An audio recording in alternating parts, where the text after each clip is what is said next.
Hi, this is Pete Tseronis, and I'm honored and excited today to have a conversation with two gentlemen who are visionaries, thought leaders, and regular people, folks. We are celebrating 3 days of the Anterix Active Ecosystem program, also known as AAEP.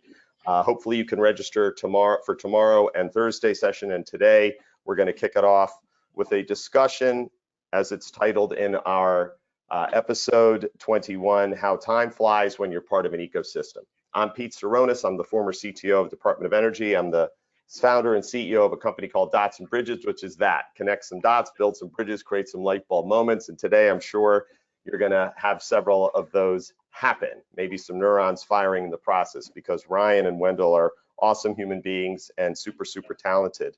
I'm not going to read bios, but again, that's a little bit about me. I'm going to help drive a discussion. We call this sort of a platform where we can have a conversation that matters. And we hope each of you is educated, informed, and enlightened when we are done in about 45 minutes or so. So with that, Ryan Gerbrandt, Chief Operating Officer at Anterix. He oversees company sales, product development, marketing, operations, technology, engineering efforts. Yes, he's that good. He also has an incredible background on the Internet of Things and connectivity and smart communications. Think smart grid, smart transportation, smart water, that sort of thing. Prior to Anterix, he served at Trilliant, where he led smart grid deployment, among many other things. He's super, super smart. He hails from Red River College Polytechnic. Had to throw that in there, Ryan. I'm a big fan. Welcome to the program. Thank you, Pete. Super, super cool to see you and have a conversation. Wendell Reimer, Director, OT Communications, Xcel Energy, one of the most incredibly awesome utilities in our country.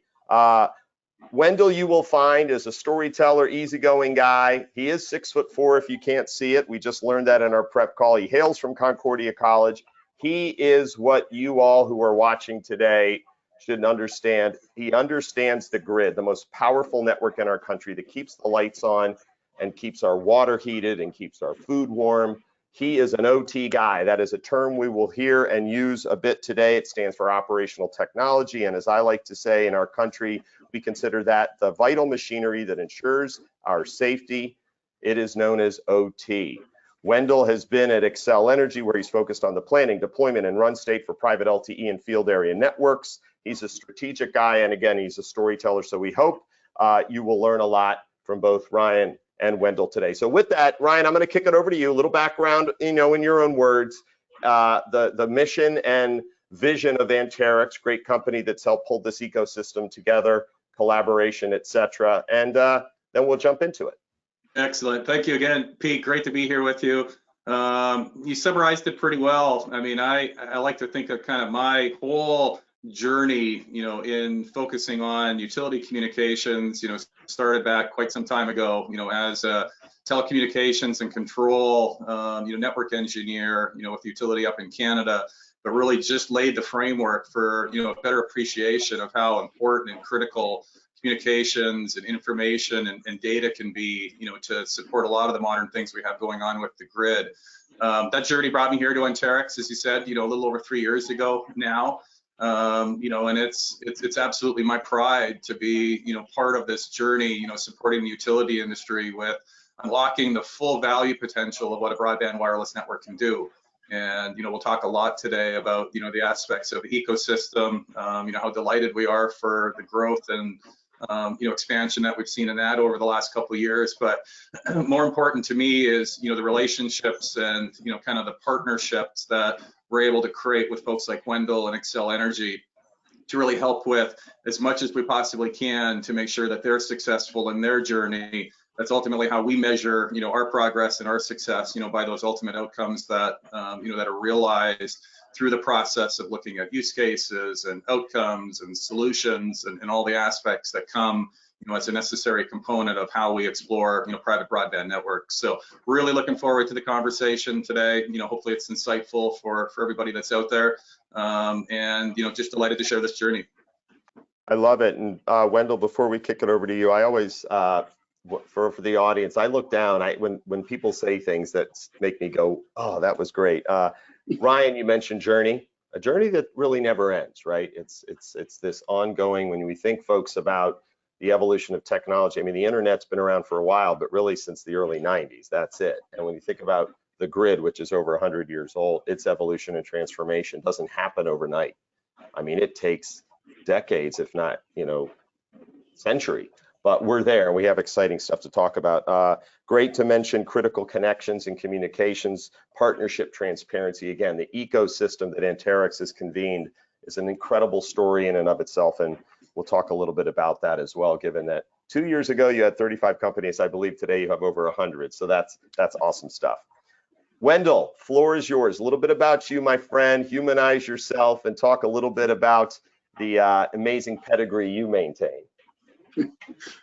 I should correct one thing. Is I'm not 6'4", I'm 6'1", but I am 64 years old. So that's that's my bad. Okay, well, I still wish I was 6'4", but 61. Yeah, there you go. I do too. The new 51. The new 51. It was at one time and probably shrunk. So so yeah, as you mentioned, my key role at Xcel is overseeing our OT networks, and I've kind of transitioned, this past year, once we got approval from our board for deploying private LTE, to really focusing on being successful in that. And we'll talk about that, I'm sure, as we go through what that means to be successful. But I do live in Minnesota. I have, two daughters and 4 grandkids that have, caused this gray hair.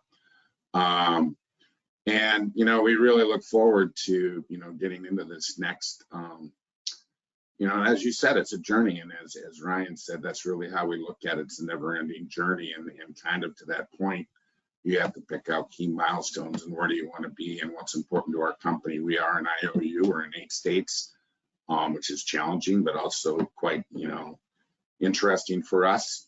We have, 3 to 4 million, electric customers, 2 to 3 million gas customers, and my goal is to really drive us towards where we think we need to be in connectivity out in the field for both OT, but also behind the meter for our customers. You'll hear that today as well. So private LTE and utilizing the 900 megahertz, which the direction we chose, and the ecosystem around it is just it takes a village to get this stuff done.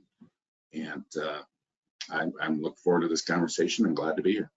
Well, I am too, and I know the audience is, and we're going to jump right into the ecosystem. I just want to summarize, you mentioned 8 states, and for the audience, think about that. A company, keeping the lights on across 8 states. There are many utilities in their country. If people contextually just think about the massive network we have in the grid and the electricity, the natural gas, distributed energy. If you're watching the news, you'll always hear this discussion about creating resilience, and private LTE obviously could be a technology and is a technology that is being deployed. But Wendell, both you and Ryan really hit on this community.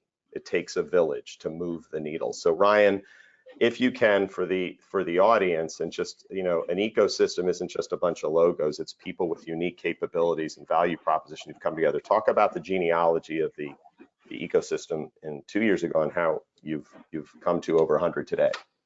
Yeah, it's amazing. I remember being here with you, Pete, actually, kind of right when we were launching the ecosystem, as you said, a little over 2 years ago, with 30, 35 companies, that were wrapped around us as we were, coming out and unveiling this new set of capabilities. It's a little mind-boggling to me, that here we are 2 years after, and it's 100 plus and growing.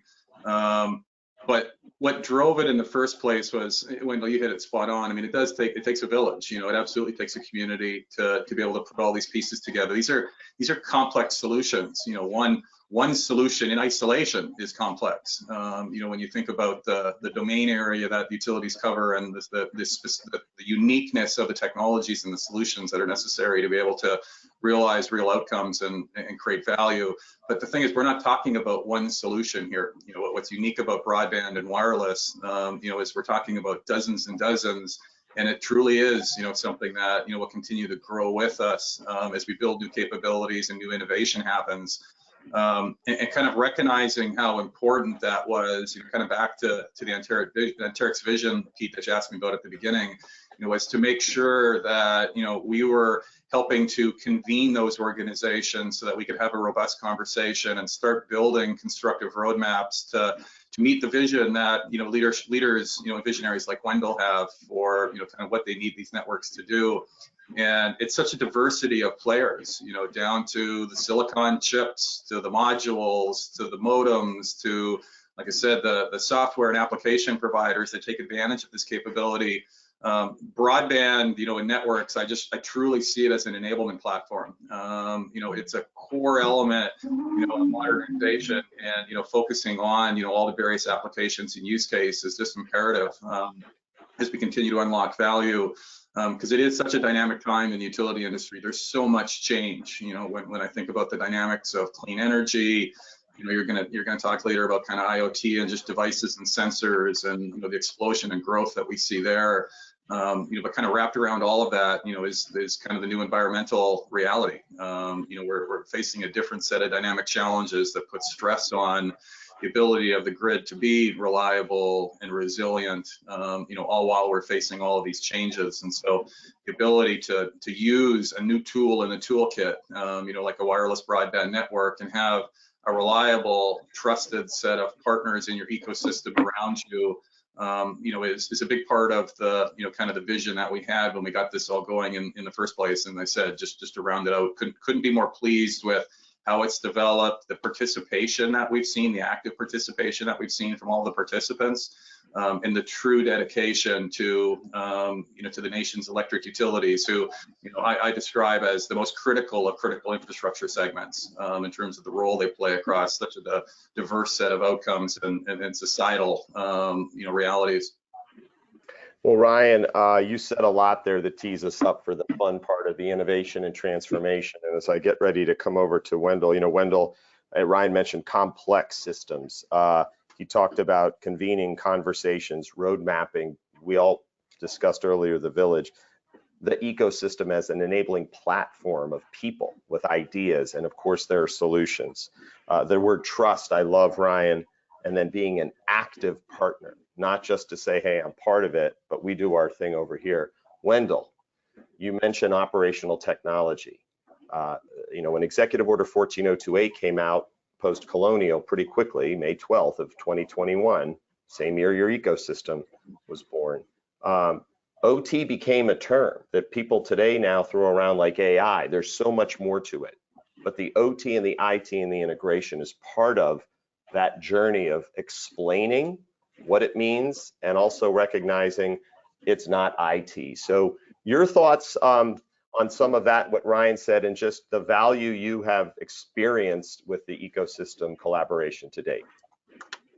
Yeah, no, and Ryan put a lot of things pretty well there. And one of the perspectives, kind of playing off of what you just said there at the end about the executive order, we certainly were well aware of what happened with Colonial and other companies. And we certainly, know that the energy sector is a target. So that makes us a target. And one of the things that we really focused on here over the past 3 or 4 years in one of my previous roles was really looking at IT, OT, and what do they both mean, and how do we separate them, right? So the industry was on a convergent exercise, I think, for the last 5 years. It's like, hey, let's get the best use out of all of our assets and converge IT and OT, and run stuff on the same hardware and networks and all that other stuff. And what we found is that creates a lot of risk, right? And you can do physical separation, you can do logical separation, but as we went to really focus on what does our OT network needs to be, which is where we're focused on with our private LTE, is we started to separate those out, right? We need the ability that if something comes after our IT side, we can stop it, but we can also isolate our OT side and keep operating. It's not like we can shut down our grid operations, whether it's gas or transmission or distribution or generation, to figure out what happened, and et cetera, et cetera. So we put an awful lot of safeguards in place for that. We continue to do that to really isolate off our OT side of the network. And by the way, that's also made us more efficient. It's made us really focus on what's important there. They're both important, by the way, but we need to minimize and control how things happen between the two of them. So I'm glad you brought that up, because that's a big driver for us and a big driver for the private LTE at Xcel Energy, is focused on the OT side of our business, and all the devices that Ryan mentioned and everything. We saw that playing out as it came. So, that the ecosystem, and I think folks have heard me say this before, Distributech and others, is a critical aspect for us, because number one, it shows participation, right? If you don't have a market, you don't have manufacturers, equipment, and service providers lined up behind a solution, that's troubling, right? It could be the best technology ever, it could be the best spectrum ever, but if you don't have those, folks that are bought into this. And secondly, particularly with Anterix, is that focusing on the utility industry, it's different, right? I mean, we have different pressures that, and I had the opportunity in my previous careers to work for large Fortune 100 manufacturing companies. They're flipped from our financial model, right? Where we really want to minimize our O&M, which is, it's almost like not capital, right? It's kind of a weird way to explain it, but capital is how we manage our rates for our customers by being predictable, and O&M is really a problem for us, and that's one thing that I appreciate Anterix understanding. I appreciate the ecosystem understanding. It's a different sell to a utility who is risk averse, but also is regulated, right? We're very controlled and managed through our rate cases, and through the commissions, who are great partners for us, their staffs, the interveners. And so it's not just technically complex, it's procedurally complex.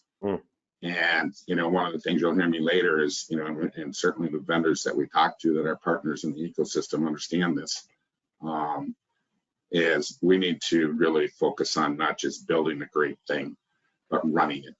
And running it needs to be automated and streamlined, and using the tools that we all have, and they're now becoming part of the ecosystem, to really automate how we add devices, how we take devices off, how we manage them, monitor them, etc. It's basically our fourth grid, right? We got gas, we got electric distribution, transmission, and now we have so it's really strategic to our company, but also, and you'll hear our CEO talk about that, but also critical to how we operate our business. So Ryan, I know you look like you want to comment on that. Let me just say one thing. I just spent a week in Minnesota, Wendell, your hometown, and I had a chance with the U.S. Department of Energy and a lot of the stakeholders you discussed. We convened for 4 days and talked about the grid. We talked about ITOT. We talked about secure grid comms. So I love that you threw that word out there. And folks, communications is at least in my book, the fundamental piece of critical infrastructure. Stuff needs to talk, it needs to be tuned, and maybe that's a tee up for you, Ryan.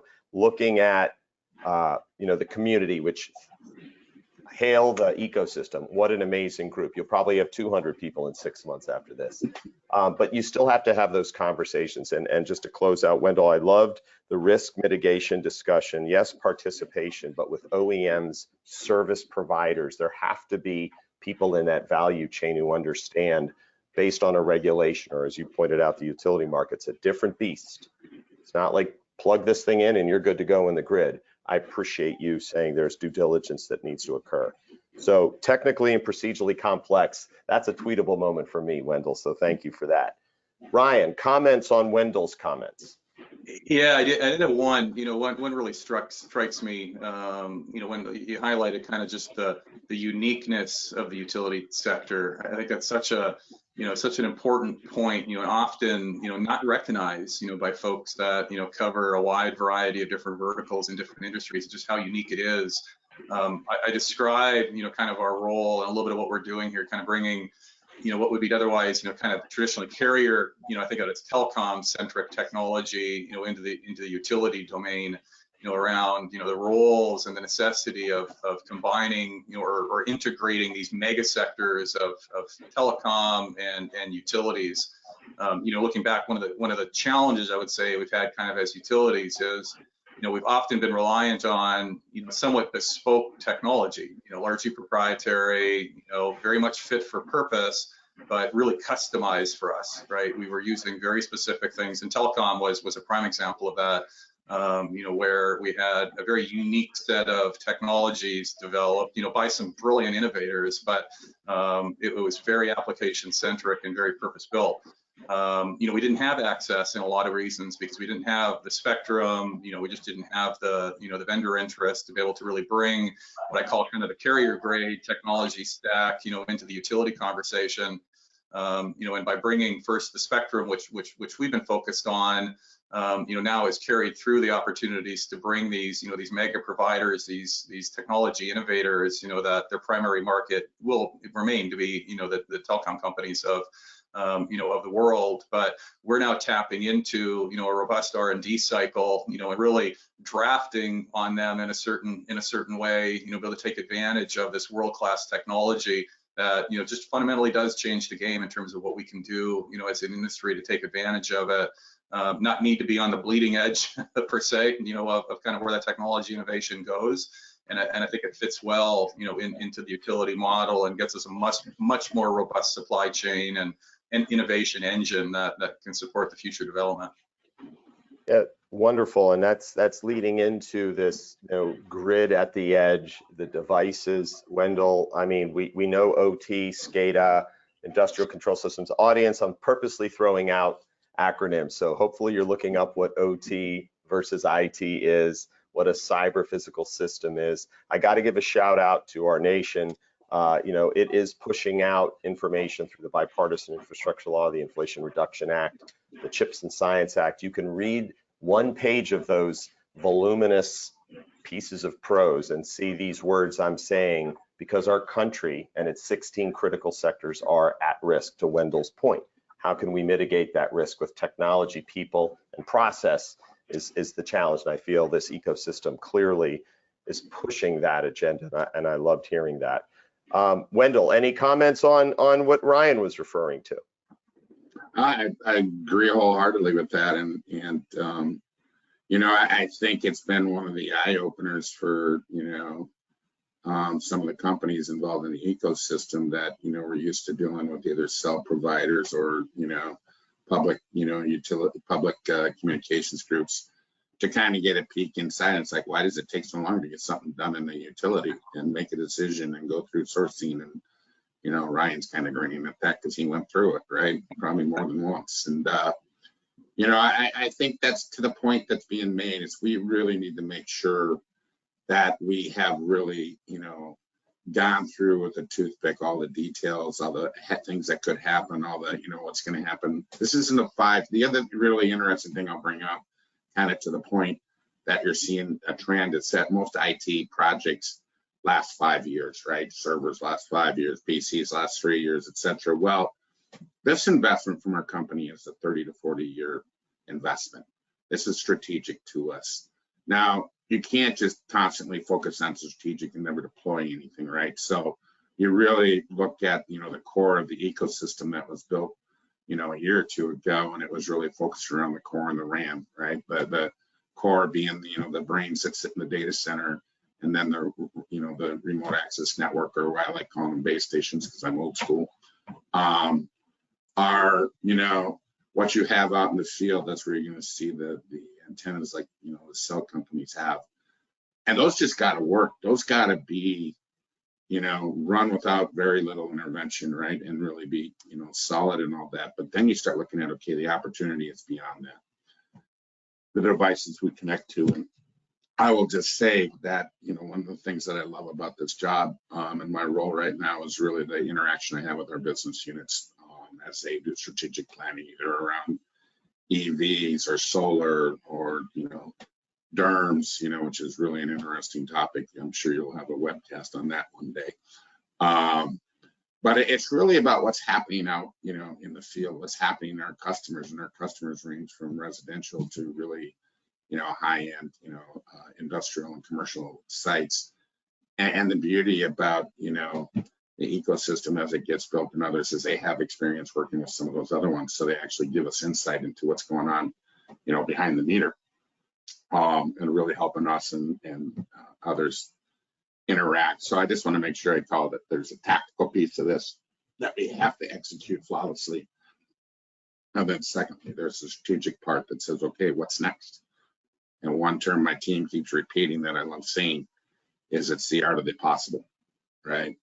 That's the conversation that I love about the ecosystem. And, you know, certainly there's delivering on the tactical sides of it, but, you know, what are other companies doing with EVs? What are they doing with gas metering? You know, what are they doing with, you know, two-way switches? What are they, you know, what are they doing in plants and generation sites and all that stuff? Is it really starts, it takes from being mind-boggling, being something you can start pulling things out and really crafting into a tactical plan to deploy. So Wendell, you just made me kind of think about the question that I want to put to both of you now, which is we've talked about the ecosystem. I think everybody who hears this is, yeah, you put a lot of really smart people together and passionate people. You know, you still got to move the needle. You still have to have the dialogue. You still have to explain the complexity of an OT world versus an IT world. And then there's levels of maturity in organizations, you know, right? Some IOUs have well, I wouldn't say all the money in the world, but they got money to invest. Others, the munis co-ops, it's tougher. It's a connected grid, right? You don't operate in a vacuum.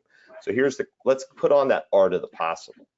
I love that you said being in the ecosystem in so many words allows you to have these conversations about not just what's next, but wow, maybe I could use that. I didn't know that capability was out there in the form of an OEM or a service provider. So Ryan, talk about what you have gleaned, not as Anterix, but just a person who is a thought leader, putting all these people together. What are some nuggets that have had you go, wow, that was a light bulb moment for me. We really can create a resilient grid of the future, taking into account things like so many devices connected, so many risks out there because of cyber threats. What have been some exciting moments for you in the ecosystem? And then the same question to you, Wendell, about specific technology capability. Yeah, I mean, one of the big ones to me, I describe this kind of forward capability, you know, in kind of the aspects of being evergreen is how I've come to talk about it, you know, and really that means, you know, kind of the day one applications and use cases, you know, aren't the end of the road, you know, and that's been the case for a lot of the systems that we put in. They're doing the same things today as they were 15 years ago when we deployed it for the first time. And I think Wendell hit the nail on the head. You know, that's a lot different, you know, when you think about the strategic side that goes with the investment thesis for something like a broadband wireless network. You know, and I draw it out an analogy. You know, I think of like the iPhone. You know, we all got one of these, right? What was really innovative of this, you know, it wasn't just the design and the user experience and all that, you know, but the iPhone itself, the piece of hardware, you know, created an industry standard around it as a platform. And what got created on top of it, you know, was astounding. You know, when it first came out, you know, it had a camera, you know, it had a calendar, it could do emails, you know, and today, you know, fast forward, we're, you know, ordering food, you know, we're getting our Ubers, we're doing e-commerce, you know, eBay came around, you know, now it's Amazon. Who knew, you know, that was going to be unlocked, you know, because of the digital capabilities that we had in these foundational platforms.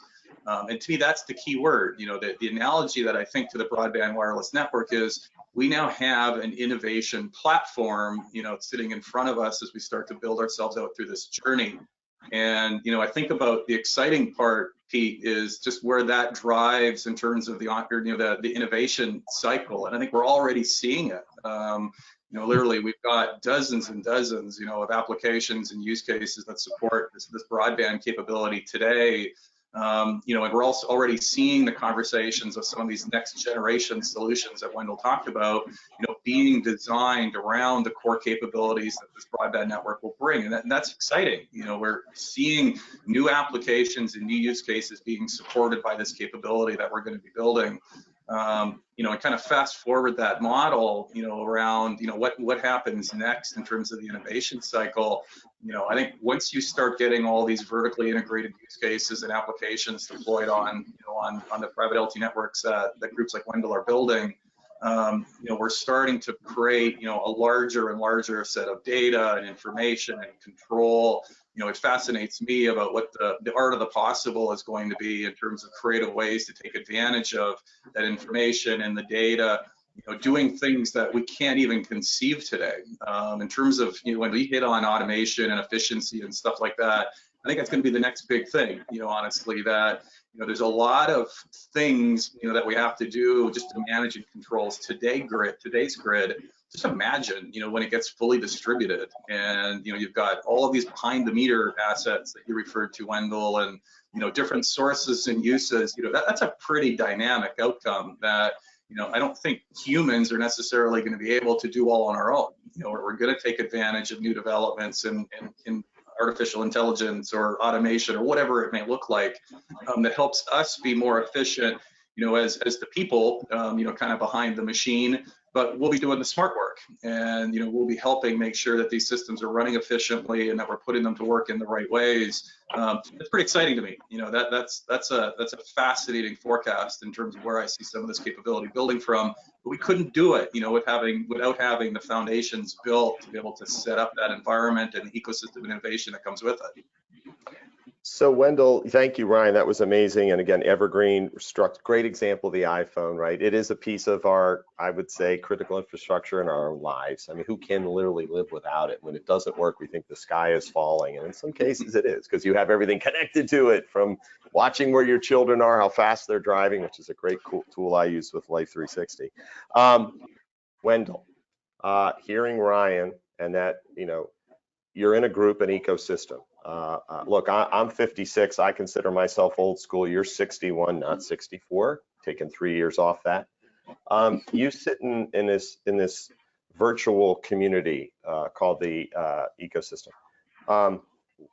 What do you find of value when smart guy that you are, that art of the possible? Can you speak to some moments where someone mentioned a capability that triggered, oh my gosh, if we had that, call it predictive capability through AI or analytics? A lot of people in the OT world, I know this from experience, don't want to hear the two letters IT mentioned. Somebody referred to it as Satan once to me, and I said, whoa. But how is that ecosystem collaboration creating your light bulb moments, and how do you take that excitement and opportunity back to your world of Xcel, where that old school mentality is not in my backyard? Oh, wow, that's not a loaded question at all. I figured you can riff on it, but you're the expert. Yeah, and experts just a drip under pressure, right? I guess the way I would address it is kind of from an inward out perspective, right? For any network that we have in the OT world, it has to satisfy three things, right? It has to be affordable, as I mentioned before. It has to be resilient and reliable, and it has to be secure, right? Those three things, and they're kind of the three posts of the seat that you really have to address, because if any one of those is off, it's not going to work. And so, you really look at, that the things we started doing 5, 6, 7 years ago about, where are the devices going? Why do we want to be private? Where do we want to invest? And that's when we chose to do RF mesh for electric metering, right? And basically, the eye opener there was being able to see what's happening in our distribution grid, which us and a lot of other companies couldn't do. We didn't know a customer was out until they called us, right? Now, and we've deployed now over 1 million meters between Colorado and Minnesota, and we're actually deploying them in just about all 8 states, including our field area network, which will be backhauled by private LTE, by the way. And now we know what's happening with our customer, and we can communicate with them. We can understand what they're going through. We can give them better information about when we think, their power will come back on. That's basic table stakes now, right? It didn't used to be. It used to be, hey, call us and we'll be out there as soon as we can. But now the game's changed. We need to know what's happening on our grid, and we need to not only know that so we can send a truck, but we also have the capability with our ADMS solution. There's another acronym for you, but basically the software that drives and runs our distribution network. And we can do things like fault location and zero in on where an issue is. Because of that communication, we can tell a customer if they're not at home, let's say they're at work, and say, hey, we just got your power back on, because we can communicate with your meter. Those are, the art of the possible. 5 years ago, we were like, wow, it would be really nice to do this. Now we're doing it, right? And so it's really changing that. And then you look at our employee safety, particularly our field folks who are really, you know, the warriors within our company. And we want them to be safe, and we want them to have communication capabilities. A lot of them use their cell phones. We also have LMR radios. We also have, you know, MDTs, or, you know, portable computers with them that they use. And really zeroing in over time and giving them the best information before they head out, when they're out there, and making sure they come home safe. So safety is you know, a big part there. And then finally, you know, the real eye opener lately has been, as we start working behind the meter, two-way switches, you know, solar panels, batteries in people's garages, all those things need to communicate. And what it's doing is it's driving more and more technology and capabilities up to what we call the edge, right? The edge to us is really those substations where, you know, a lot of that information is being, you know, it's a combination between transmission dropping down to distribution. It's running the feeders, which serve our customers, right? And all of that information is helping us figure out better ways to help our customers, better ways to automate things, better way to let them make better decisions to lower their bills. And we got to do all that at the same time that we're not just spending hundreds and hundreds of millions of dollars and asking, you know, our customers to pay for it because we think it's really cool, right? We need to really focus on the money that we spend that ends up in a rate case really benefits the customers, and we can prove it with metrics. So I know I said an awful lot there, but it's really telling that journey that, again, it gets back to get the tactical done, is, you know, because you can't do the strategic stuff if you don't have the foundation built. That help? Wendell, I mean, it was a loaded question, but at the end of the day, you gave an incredibly loaded, awesome answer. And I just want to highlight a few things I heard. First of all, the affordable, resilient, reliable, secure, and you added safety. I mean, that's like an iron triangle. Like, you need all that in unison, right? And again, that's what we're talking about is, yes, keeping lights on and saving lives. We saw what happened in Texas a few years ago. We're just having real-time communications, no fault of historical, but the grid was reliable for many, many years. This term resilience with private LTE or private wireless broadband, and I'm going to come to you to talk a little bit about that, if you can, for our audience, Ryan, about it's not a this or the other, but what private LTE, frankly, we talked about it, can serve as, if nothing else, a resilient option to keep those lights on in a specific region. But you mentioned being more proactive through technology. You know, Wendell, the Washington, D.C. area I live in is, you know, they throw the word smart city, smart communities, IoT, IIoT, everybody, the industrial Internet of Things. There's so much excitement and promise, but it's also a very much more exponentially complex and diverse discussion that we have to have. But at the end of the day, to your point, Wendell, I heard, if we can have real-time communications, smart, secure communications, we can keep lights on in a much more, I'd say, recurring manner, because stuff does happen. There are cyber physical threats out there, environmental, but this idea of the distributed energy resources and things at the edge, your substation, I never thought of it that way. I always think of the cloud and the edge. Thank you for sharing that. So Ryan, there was a lot there, but you know, maybe you can blend your private LTE is an option for this world that is now distributed, things at the edge in our world, IoT, devices that communicate, zero trust. How do we embrace it, but also protect from the cyber and the threat actors out there? Yeah, I mean, it was a great list. You know, actually, Wendell just put out there. I mean, the reality of it is, when you think about any of the solution side stack of how do we, you know, implement a new set of tools or added capabilities to increase reliability or improve resilience, or our ability to manage, you know, kind of the devices, I call it energy management, but kind of behind the meter, you know, even the devices at the consumer level provide a higher level of, you know, energy service. You know, these are inherently digital devices today, right? You know, you'd be hard pressed to find, you know, innovation, you know, that's not somehow touching, you know, some level of a digital aspect, you know, of its capabilities. So it could be a sensor, it could be a control point, you know, anything like that. Those require, you know, some fabric to be able to exchange that information reliably and securely back to the cloud or the utility data center, you know, depending on the application, to be able to extract the value from it in its use case. Now, inherently, you know, when you think about building anything that's there to focus on resiliency or reliability, or even, I'm glad, Wendell, you threw out safety. It's such an important aspect of these systems. It's hard to conceive that you're going to provide that kind of a service or application on a network, you know, that in itself isn't more reliable and resilient than the application you're trying to provide the service to, right? You know, what good is the capability if the very infrastructure that you need to operate it, you know, and or to get your crews back safely, you know, is down at the time of most important need? And, you know, I think that's where it drives back, you know, into the unique requirements of a utility, you know, in the operations and the service that they provide. You know, that a private network, you know, is unique in the perspective that, you know, Wendell, you know, as, you know, kind of the lead of the program, you know, there at Xcel, has full control over every aspect of that, right? You know, can they reinvent the technology? No, but, you know, a lot of this comes down to, you know, kind of how you want to design it, you know, how you want to architect the system, what capabilities do you want to turn on and turn off? You know, and being able to do that in a way, you know, and deploying it across a territory that serves your footprint and serves, you know, kind of all of your device and your customer needs.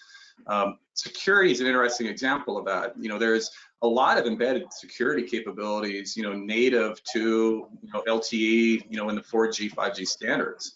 You know, a lot of those capabilities aren't used by carriers, you know, and they're not used because those networks are built for us as consumers. And, you know, frankly, we're a little biased as consumers, right?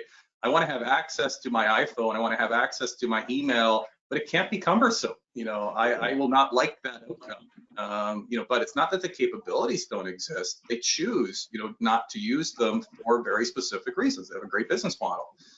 You know, and I think they know the requirements that we have as, you know, as individual consumers. The utility side, though, is very, very different. And, you know, I suspect, you know, when the team will implement a different set of capabilities, you know, when it comes just to security, not to mention what you can do, you know, because you're building a brand new piece of infrastructure. You know, I like to say the idea of kind of built in versus bolted on, you know, when it comes to the added layers of cyber capabilities. There's another area of focus of our ecosystem. There's some fantastic companies out there, you know, that have tremendous added capabilities, you know, to provide complementary, you know, cyber capabilities, zero trust architectures, you know, hardware-based encryption, you know, analytics, security-based analytics. There's some fantastic capabilities out there that, you know, when architected and built in by design, you know, in the phase that, you know, these utilities are in while they're building these systems, you can inherently build, you know, and architect a more secure outcome for you by coming at it that way. It's difficult to come back after the fact, you know, like you would have to do on a, you know, a previously integrated system, check for all of your vulnerabilities, you know, identify where your, you know, your entrances and exits are, and being able to secure every one of them uniquely. It's just a different way of thinking about how to put those pieces together. And like I said, it's those domain areas that become a focus of how we've approached the ecosystem. You know, and specifically, Wendell saw some of this actually at Distributech. You know, we like to, you know, work with the utilities to be able to identify within these categories of resiliency and clean energy and energy management and cybersecurity, to be able to help the ecosystem, both the existing and hopefully the future to come, you know, with a recognition of what specifically the utility is trying to do within those domains. And part of our role, you know, is to help facilitate the conversation and the journey for the ecosystem members, to the extent that, as Wendell said, they don't all know, you know, have a rich history in the utility industry. And the more that we can get them familiarized with the unique needs and capabilities, the more that we can make those solutions available to organizations like Xcel and Wendell to be able to help their cause. Part of how we do that, Pete, that I think is interesting is, Xcel's a member of this now. We formed what's called the Utility Strategic Advisory Board, you know, which is a governance organization that helps us guide the interests of the ecosystem. Obviously, with, you know, 100+ members, you know, there's a lot of different ideas and innovations and thoughts there for us to explore. But our goal is to help make sure that it's being developed and the roadmap coming out of it is consistent with the needs of the industry. We can't do that for the industry, but we can help facilitate that conversation. And, you know, the advisory board, you know, is a real strong advocate for the development and the understanding about to grab a hockey analogy of, where's the puck going so that we can skate to it, while we're getting the pieces together. And it's been a tremendous asset to us and the whole ecosystem community to be able to have that visibility to where everybody's trying to go. That was fantastic. And I know we're getting close to parting shot time, but we're going to do that after I have one more comment on the awesome feedback or enlightenment you just provided, Ryan. Wendell, you're part of this ecosystem, the AEP. You've hit on so many things that can be the result of trusted, collaborative, participatory, transparent dialogue. Challenging at times, right? There's still people who are like, not in my backyard. There's art of the possible. There's mitigating risk. It seems like, whether it's private LTE or private wireless or broadband or just having control of a network, there's a case to be made for and against. But if you were to say in 3 to 5 years, the ecosystem, which will most likely flourish and grow, can you explain why you feel this ecosystem will benefit not just those involved, but our country, humanity in essence, because of the brain power in the room? Sure. I guess I'll address it by the way I put things into my mind to make sense is I really looked at, these things as 3 parts to it, right? One is, why should we be doing something like private LTE? And we spent 2 years going through that, but it was also based on the premise of privatizing our network. So we have fiber, right? We have OPGW fiber, which runs on transmission line. We have, third-party fiber where we're working with other vendors to deploy, particularly in larger cities.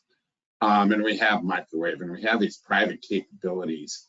But when it came to a lot of our, communications that we're talking about, particularly distribution gas, we were using a third-party cellular provider. So we lost control, we lost visibility.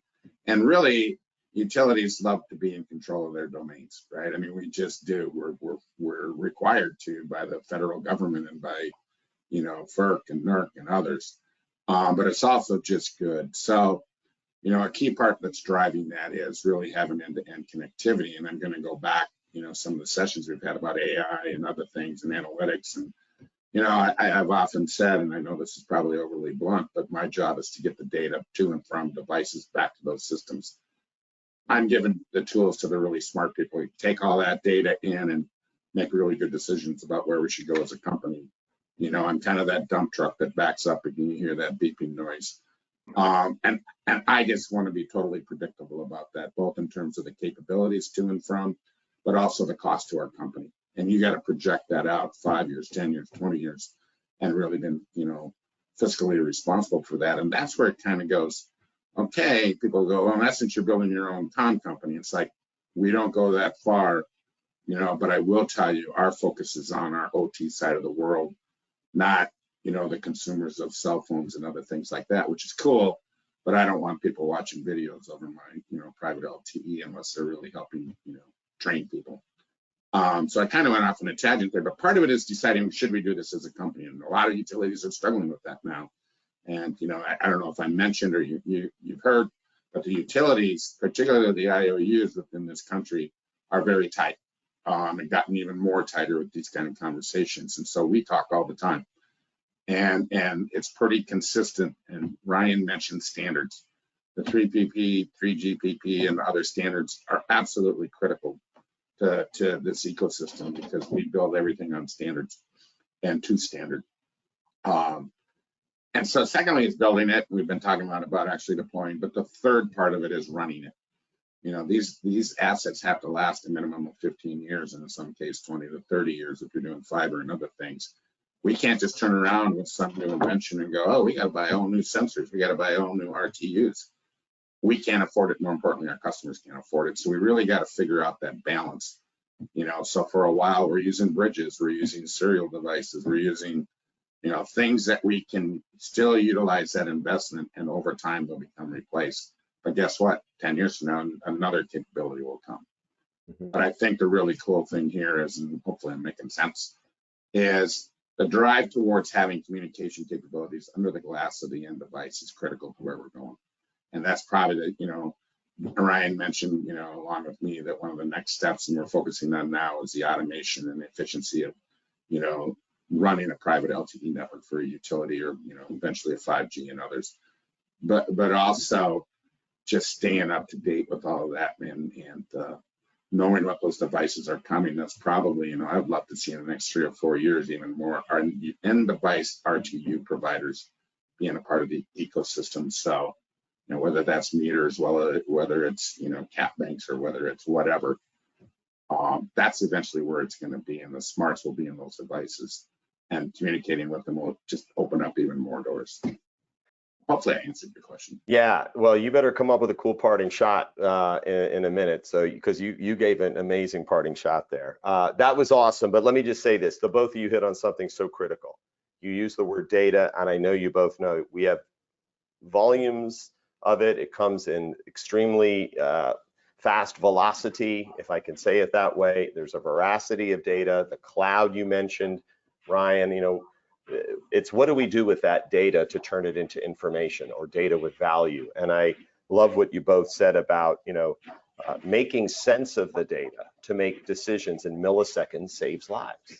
And I think that is kind of exciting when you do think about edge devices with sensors that can report in real time and save somebody from having to drive out to a house or a substation to visually inspect. Obviously very important, but with today, this end-to-end communication and data collection and aggregation and curation is you nailed it, Wendell, so thank you. And that's obviously a huge benefit to the community and the ecosystem. So appreciated the shout out to standards, and ultimately, I call it actionable intelligence, having the data turn into innovation to make sense to keep the lights on. So that maybe was my parting shot. All right, Ryan, Wendell, this is how it goes. Ryan, you first. Parting shot, 30, 45 seconds, or as long as you want. What do you want to leave with the audience? What did you hear today that might have created that moment for you to go, gosh, I want to emphasize that to the audience? And then Wendell, we'll go to you next, and we'll take it from there. Ryan. Excellent. Well, I mean, just to summarize, I mean, hopefully everybody was taking away something similar. It's such a transformational moment. Kind of the opportunity that we find ourselves in the industry. Kind of, and particularly as a long-term and career telecom guy, to be able to see telecommunications, elevated to the role of a strategic decision at a utility, as you said, Wendell. And to be fundamental, I love your point as kind of telecom as the third or fourth grid, just elevating it to that level of perspective, I think is a pretty meaningful progression, that we've taken as an industry, really supporting how fundamental and how important it is to think about the digital infrastructure, in a similar fashion, how we think about the physical infrastructure, that we've been focused on and building for decades and decades. But with that, maybe this is my parting shot, Pete. That this is more of a point to hopefully the new to come ecosystem members. This is an important mission. The meaningful mission of what we're trying to address here. And the role that we can all play. In helping Wendell. Helping all the nation's utilities. Really embrace the dynamic changes and forces that we have in front of us. It's an exciting industry. There's fascinating work being done, and I think the idea of having a 5, 10, 15-year innovation roadmap, that's going to take advantage of this new capabilities that utilities are building, is exciting, and I encourage, kind of any company, technology, service provider, industry partner and collaborator, that believes they have, kind of a solution or a capability or even an idea, that can take advantage of this capability and want to get engaged, please reach out. We're consistently looking for, for more participation.